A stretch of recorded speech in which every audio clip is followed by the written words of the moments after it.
Hi friends, welcome to my channel.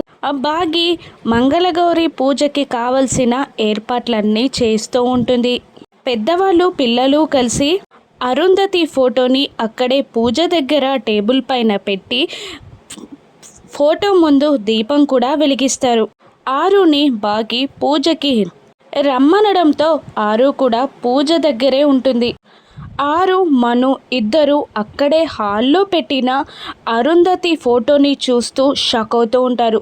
బాగీకి ఆరు photo చూస్తే నిజం తెలిసిపోతుందని మను టెన్షన్ పడుతూ ఉంటే, తను చనిపోయిందని తెలిస్తే బాగి ఏమైపోతుందో అని ఆరు కూడా టెన్షన్ పడుతూ ఉంటుంది. అక్కడే ఒకవైపు కూర్చొని బాగి పూజకి కావలసిన సామాగ్రిని సిద్ధం చేసుకుంటూ ఉండగా మను ఆరు ఇద్దరు బాగీకి ఆరు ఫోటో కనబడకుండా ఫోటోకి అడ్డుగా నిలబడతారు. ఇక పిల్లలు పెద్దవాళ్ళు ముత్తైదువులు కూడా అక్కడ వ్రతం దగ్గరే కూర్చొని ఉంటారు. ఇక బాగి ఆరుని ఇలా అంటుంటుంది, అక్క కూర్చోండి అని అంటుండగా ఇక ఆరు చేత్తోనే వద్దులే మిస్సమ్మ అన్నట్టు సైగ చేస్తూ ఉంటుంది. ఇక మళ్ళీ బాగి ఆరుని ఇలా అంటూ ఉంటుంది, మీరు కూర్చుంటారా, నన్ను అక్కడికి రమ్మంటారా అని ఆరుని బాగి బెదిరిస్తూ ఉండగా మను మాత్రం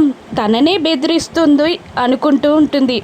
బాగి అలా బెదిరించగానే ఫోటోకి అడ్డుగా నిలబడ్డ ఆరు మను ఇద్దరు కింద కూర్చుంటారు. వాళ్ళు కూర్చోగానే అక్కడే ఉన్న అరుంధతి ఫోటో ముందు దీపం కూడా బాగి కంటబడతాయి.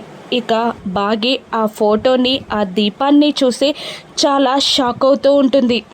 అరుంధతి ఆ ఇంటి పెద్ద కోడలు అని, తను చనిపోయిందని, తను ఆత్మ అయ్యుండి కూడా తనకు ఎలా కనబడుతుంది అని బాగి టెన్షన్ పడుతుందా? ఇక నిజం తెలుసుకున్న బాగి ఏం చేయనుందో రాను ఎపిసోడ్స్లో చూద్దాం. Thank you for watching.